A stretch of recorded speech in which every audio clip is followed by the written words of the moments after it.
Welcome to this episode of Who's Who of Asian American Historians. I'm your host, Jimmy Ma, and it's with pleasure today that I have a very special guest with us, well-known attorney Andy Lai. This is Andy Lai. Say hi to everyone. Andy, for those of us that lived in Houston for the past 30 years, everybody knows you in Southwest Houston and in Asiatown. Well, very kind of you to say that. Even though you're known as an attorney, you actually have a very varied career interest. You are involved in a lot of business interests. Could you let us, our audience know, what are you doing recently? I'm always consider myself as a business attorney and also consider myself as an engineering by training. In the past almost 40 years in the great city of Houston, personally experienced the up and down of the Houston economy. And the most important part is that I see the Asians' economical power in the great state of Texas. About 30 years ago, I see the Taiwanese semiconductor business coming in, and they play a major role in the IT industry, such as the HP Compact and the Michael Dell company. And then in the past 20 years, I have seen and witnessed the growth of the economical power, phenomenal by the China. Everybody knows that Houston is a great petrochemical town. It's an oil capital, and particularly the past few years, that the shale oil and gas become one of the hot topic, and that make the United States to be more oil independent. That's right. And the Chinese, also a very oil dependent country, they definitely have the hard and strong interest in the Houston economy. And I have the luck, the privilege, and the honor to help a dozen of those companies to expand in the state of Texas. You're not only able to increase the tax basis for Houston, you increase the diversity of our corporations for industries. Exactly. We all love Houston. This is our hometown. And like you said, you witnessed the peak and the valleys. In the 80s, we had the energy crisis. Even in 08, when we went through the financial crisis, and yet the Asian community or Asian American businesses have stayed strong. It's because we're fortunate enough to participate in this once-in-a-generation growth of Asia's economy from a third world economy, from emerging markets into a fully realized economy. And as Houstonians, you helped us take advantage and participate in that growth. I'm not sure about taking advantage, but on the international trade is come and go. Both sides. So the influx of the new capital from Taiwan, from China, and also the migration of the talented people, engineers, scientists, bankers, entrepreneurs, and the most important in the past 10 years is because the China wide open up their market, they need all kind of new capital, new technology, new market, new material, and also new management, as well as the new money. You assisted with the corporation and the exchange of ideas of technology and with talented personnel. That's Exactly. what it is. Corporation, a new way of global economy and working together. Exactly. And that the international trade in the broader sense is not just the commodity, it's also services. It's also the banking services as well as the legal services on that, and also actually take to the next level from the traditional, conventional assets to intangible, such as intellectual properties. So I represent a dozen of those big companies. They come to here to looking for the opportunity to acquire the existing company. Either they're doing really good or they're financial distressed by pumping into the new money, new capital, and they help them to create a new jobs and they actually broaden their tax bases and make the city even more prosperous, which is the things we really enjoy. And I think with the Asian American combination of East and West background, we can definitely facilitate that. You facilitated and you bridged that cultural gap because this is 2015. With technology, we could talk about global economy, synchronization very easily. Exactly. But when you start out 30 years ago, it is not as easy. You were a trailblazer in this aspect. You're able to bring in a lot of business to work with local authorities and local businesses to have a new synergy. You talked about a new opportunity up by International Airport, by Bush Airport. Correct. Well, very kind of you to say that the with a combination of the East and West cultural background, language, conveniences, as well as the understanding of the business model. For example, we acquired a financial distressed light steel structure company by IH, by the Bush Airport, actually not far from the police academy, and they have about 300 employees. Wow. They just about ready to file bankrupt. And if they bankruptcy proceeding, they will let 300 people off the market and the job market, and then they'll shut down the plant. We're talking about 300 Houstonians that have families and children that attend school that pay taxes. Exactly. That's almost 300 families on there. And when I managed to get the Chinese investors, they know the industry. They have the big operation in China, and they bring in the new money and work out the deal with the Citibank, which is the lender for that distressed property and the industrial operation. So we managed to get in, and we saved all the 300 employees 3 years ago, and we've been expanding since then. Right now, after 3 years, we have about 500 employees. And from the local Houston company, it becomes an international conglomerate. We have offices in Dubai, we have offices in Iraq, and we also branch it back to China.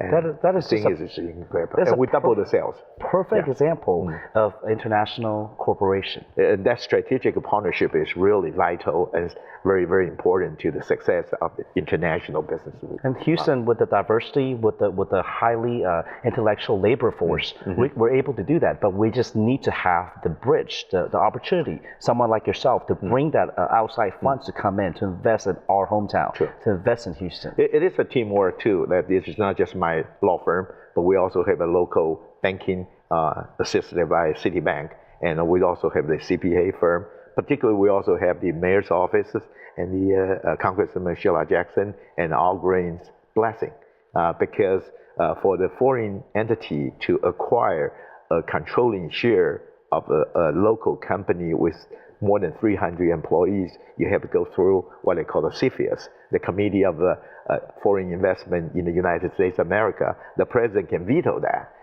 So you need also the local political support, as well as the understanding and support from the business community. And then it turned out to be Houston is such a good business environment. They're open and they welcome the foreign capital. There's no doubt. It takes city and state authorities with private sector to cooperate together to get this done. Exactly. And not only did we save 300 jobs and 300 families, we increased that to 500 positions, tax-paying basis. Right. And this benefits is mutually beneficial to everyone involved. It's mutual beneficial, and that strategic alliances are further strengthened to take this company, a local company, to the next level. It becomes an international operation. Like I say, they have several international branches, but also enhance their technology development. Used to be because it's financial distress, so they don't really spend money in R&D. Limited resources. Right. Now with the Chinese input, they bring in the newer technology, newer machinery, and actually they start to develop their own patent portfolios and also their trademark portfolios too. So the company is definitely in a different gear and different status. Increase output, increase the skill set of the workers. Exactly. So they're more valuable too. Value added, definitely. Right. You know, this is what is amazing, because you're known as an attorney, but yet you are contributing in many different ways outside of just your JD. I know that you have many good stories of Houstonians, people that we're very familiar with. Could you tell our audience a little bit about the Houstonians that you have assisted over the years? Sure. For example, there's a San Antonio-based aircraft company that they have about 800 employees, and they manufacture and put together, assemble probably about 20 airplanes a year, like similar to the corporate jet. And they again run into some bottlenecks, and we managed to bring the Asian investors to come in to assist them and to go to the next level. Wow. Right. And then we also right now, for example, we represent the China-based seamless steel company. They are doing a $2 billion project in Corpus Christi, which will create basically, when it comes to the last phases, will be about 2,000 employees. 2,000 jobs here in the state of Texas. You're right, exactly. And they right now, just at the present level, they have about 200 employees already. And so it's again, they turn a piece of a raw land into an industrial compound and complexes on that. And they also manage to manufacture the seamless steel, which is supposed to be the top of the line, and from the traditional pipeline company into a high end of the seamless steel company. And that's particularly for the hydraulic cracking, for the shale gas and shale oil. So you're taking it definitely to a different level. You got out of not just the southwest part of Houston, not just Chinatown, not just Asiatown. You went out to the city, the state, to benefit everybody that live in the great city of Texas, and in this great city of Houston. But what I know, what interests a lot of our audience and what interests me is some of our athletes, some of our investors in Houston that you've helped. Could you tell us a little bit about that? A lot of people know me actually as the chairman of the fans club for Yao Ming. That's right. And also Jeremy Lin. That's right. Now we start with Yao Ming. I mean, obviously he brought a lot of pride, joy, happiness to the Rockets team as well to the Asian American community.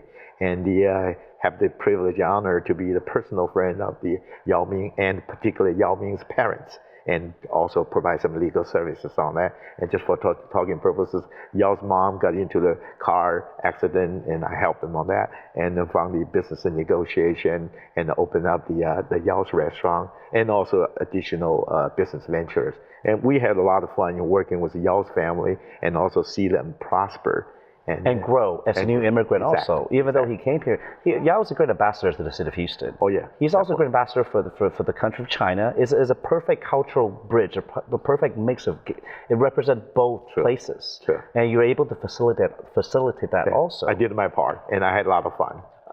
I remember seeing you, we went to San Antonio to support Jeremy Lin when he was joining Insanity 2 years ago. Exactly. You were a true basketball fan. I remember you and your wife made a lot of signs. I remember the San Antonio Hemisphere Arena was filled with a lot of Jeremy Lin fans, even though they had the home court advantage.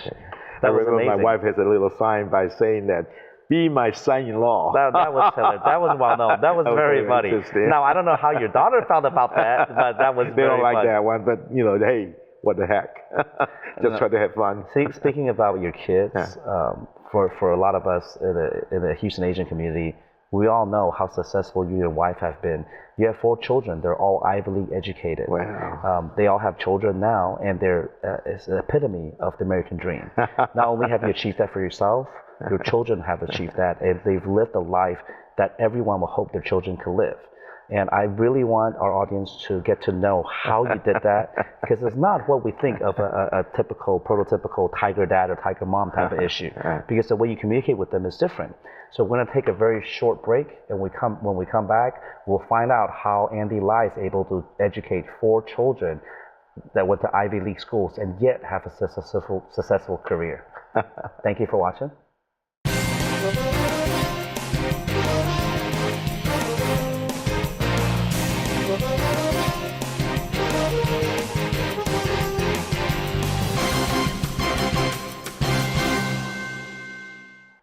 Welcome back to Houston Who's Who of Asian Americans. It's a privilege and honor today to have well-known attorney Andy Lai with us today. Nice. Andy? Thank you. Before the break, we mentioned how successful Andy is in his personal career, how much he's brought to Houston's economy. But to all of us, what really mattered was how important it was for him to be able to split his time, to manage his time, to also educate and raise 4 kids that are very successful of their own. It's very rare that a family have 4 kids that are Ivy League educated. Andy, tell us, how did you do that? Well, I guess it's a God's blessing that we end up with 4 children, and of course 3 daughters and 1 son. And luckily, they all seem to be on the right track and all finished the high school with the valedictorian or salutatorian. And the number 1 daughter ended up going to Stanford and graduate with high honor, and then move on to the Northwestern University for her JD. So she's a lawyer with one of the big petroleum company here in town. She won the Best Corporate Counsel 2 years ago by Houston Bar Association. So we had a lot of honor and privilege in doing that. My number 2 daughter actually, again, graduated from high school as a valedictorian and accepted by Harvard. And she went to Harvard 2 times, Harvard undergraduate and Harvard MBA, and 2 times McKinsey. And worked for a lot of startup companies and managed to take them to IPO. She's currently in New York, and I'm very proud of her. Number 3 daughter graduated from Rice, and then and finished her MD from UT, and right now works for one of the Kelsey-Seybold clinics as a good, respectable physician. Number 4 son finished his petroleum engineering degree from University of Texas and worked for one of our local company and enjoyed his golf game. So luckily we have 4 kids. They all seem to develop well balanced. And I keep telling them that we need to pay enough attention to 5Q. You need to have a good IQ. We cannot be the smartest person on the earth, but we definitely cannot be dumb. So IQ-wise, they're okay. Then you need to have a good EQ. You need to manage your life and living, be happy. And then we need to be another PQ, that's physical Q. You need to be healthy. And then I always encourage them to be a financial Q. You got to be financially sound. You need to, from balance your checkbook to maintain your own investment portfolio, knowing where one day you can retire in your financial dignity. So I think they're doing well in those IQ, EQ, PQ, and the FQ. But last thing I always encourage you to do is the HQ, the humanity, the humanitarian quotient. I always encourage you, and I think that's probably one of the reasons, if there is a one single reason, is they all seem to be active in an extracurricular activity, particularly in charity things, from the candy stripper at the hospital to volunteer work in raising funds for different meaningful purposes on it. And my number 1 daughter, actually, when she at the Stanford, she went to Taiwan and Beijing and Hong Kong to do their research on the elder people. And I remember her master thesis is regarding the perceived ending of the life among all the different Asian, different Chinese in different cities. It turned out to be a pretty good cross-cultural comparative study. My number 2 daughter actually went to Nigeria to help Bill Gates' foundation to do the AIDS relief fund. And she also went to Tibet to help the Tibetan to raise the money for raising the cattle and what they call the yak, and become a fashionable goods in Paris, in Milan, and in Tokyo. So she's doing a lot of charity work in New York too. As personally, I could attest to that because knowing Felina personally, she's one of the most well-rounded persons friend I know. So your children are well-rounded and not just a square peg of what we fit as what we call a tiger mom or tiger dad. You did not raise them that way. You raised them to be well-rounded and to give back to community, to also have an interest outside of school. Give back to society is one thing. I think that by doing that sort of things, you can enrich your own life. That's right. And you bring yourself to, from just a college kid, a study nerd, a successful engineer, scientist, as an old traditional stereotype of Asian, into a more diversified and well-balanced lifestyle in the mainstream of the politics, as well as in the social standing, as well as in their professional standing. And I'm happy to see one lawyer, one MBA, one doctor, and one petroleum engineer who plays golf, and he made it a hole-in-one at the age of 12, and he wrote a book. Well, we two co-authored a book called The A Game by Andy Lai. Wow, so you have 3 daughters, Stanford, Harvard, Rice, and then a scratch golfer and petroleum engineer as your son. I mean, what else could you ask for? I have no complaint, and I think we're just an average family, and they are average kids, but this country is the land of opportunity. So if you're willing to succeed and willing to move up, you'll get it. The epitome of the American dream. Exactly. That is all there is to it. Exactly. You work hard in this country, and you will be rewarded for your hard work. Exactly. That's it. That's what made this city great, make this country great. Well, you're gonna have to write a book you're going to have to talk about your success to help our future generations, to help our new immigrants. I'm not sure of how about to get success, there. but we definitely can share some of the experiences.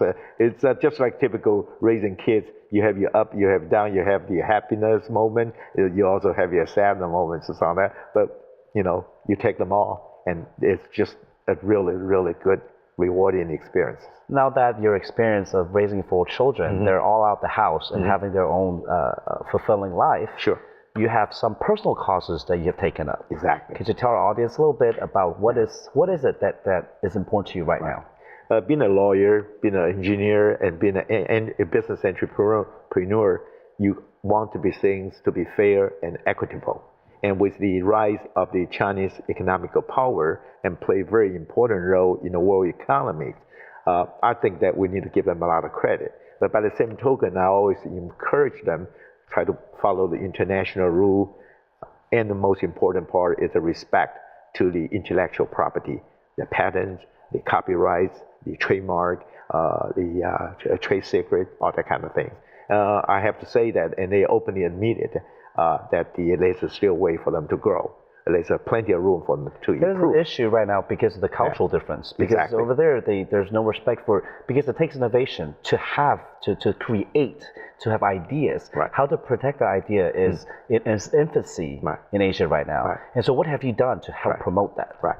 And that's the thing that I wrote about 7 books about patent, trademark, the American cases, and also what it represents on that. So I do quite a bit about workshop, lecture, teaching, and I set up some scholarship in Taiwan and also in China.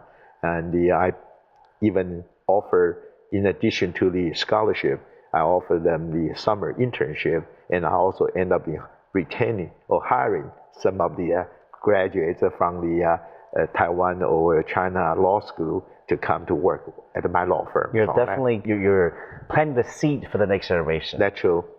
But by the same token, it works both ways. They bring in the new energy, they bring in the new market, New perspective. and they bring the new ideas too. New ideas and right. perspectives. Because I remember that we went to the court on the Markman hearing, and this couple of Chinese attorneys came out with some creative thinking, a creative way in presenting the case that we won. And I remember when we sit on the negotiation table, try to settle on some kind of patent licensing, and they come out some good thoughts because they know the Chinese market on that. There's also some sad experiences that I represent about 27 key executives of the large screen TV manufacturers.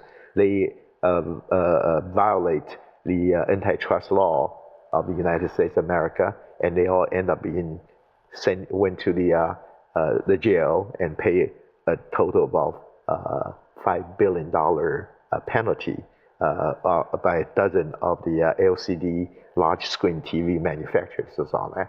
But I think the Asian manufacturers learned a hard lesson that the American law is there, and if you dare to violate it, you're going to pay your premium for it. That's right. So that shows the strength of the U.S. law system, the judicial tribunal and the judicial right on that. But by the same token, I think it also gives us an opportunity as an Asian American lawyer, a Chinese American particularly, to educate the Taiwan, Korea, Japan, and Chinese manufacturers to comply with the U.S. law and follow the rule of the game. And it's actually an advantage because U.S. law is able to dictate a lot of trade. Even Sure. though we're doing international business, you have one law to keep everyone in fair play. True. And in your role, you're able to bring in business, but able to educate them and basically help both sides achieve the goal of having fair trade. Exactly. The fair and equitable is the bottom line.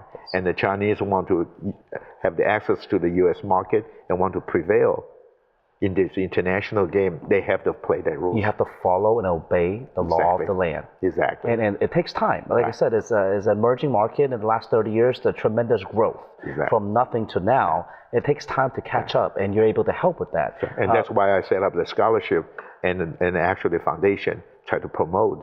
That's paramount. You have to educate that next generation. That's paramount to helping gap that bridge. True. To bridge that gap is to have that scholarship to educate. Education is the best way for people to improve and to learn. That's why I co-author about 7 books right now. already published 7 books, and I have 3 books in the mail. And gradually we conducted a lot of workshops, and I think the educational and particularly outreach program is the one to bridge that gap. You know, you're telling me 7 books, you're sitting on the board of multiple corporations, you have a JD, you have a law firm, and yet I know that you've been through some major changes in the last 20 years. For you to live at this level, it's amazing what you went through. I want everyone to know what happened. Well, I guess it's the old saying that life is like rolling a boat, and sometimes you go downstream, then you go fast, and when you go play against the tide, it gets upstream. But you got to play both ways to get the best out of it. I remember about 15 years ago, I escorted this billionaire. At the time, he was ranked as the 9th richest man on earth. Mr. Teng Yu, a Filipino American that made a lot of fortune in real estate and textile business and banking.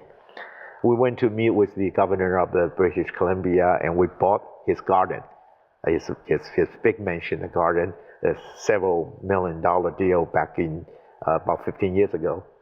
And then immediately after this happy celebration, the high moment on that, I was asked to take this limo, stretch out limo to the hotel to bring Mr. Teng Yu some personal gift to the governor. On the way to the hotel, in a hot pursuit by the Canadian police, after a stolen car, they struck to the broadside of my limo, and the chauffeur was killed right on the scene. And of course, I was hospitalized for a month and sitting on the wheelchair. At that moment, then you woke up, you say, enough is enough. There's a period of time you work for yourself, you work for your family, for your kids, and then at a certain time you figure out, I got to work for some more meaningful things. Higher meaning. Yeah. Because every day is a gift for you after that. Exactly. It's an extra blessing. This makes a lot of sense because you know, you could retire happily right now and not have to worry about anything, but yet you're still giving to not just Estonians, not just the Texans, but also to folks in Asia, to help with understanding and the cultural difference. A very important note is that the Mr. Yu, the billionaire that you assisted, has a very personal tie to Houston. Correct. He was the original developer of Sienna Plantation in Missouri City. Actually, at one time he was the largest landowner in the entire state of Texas.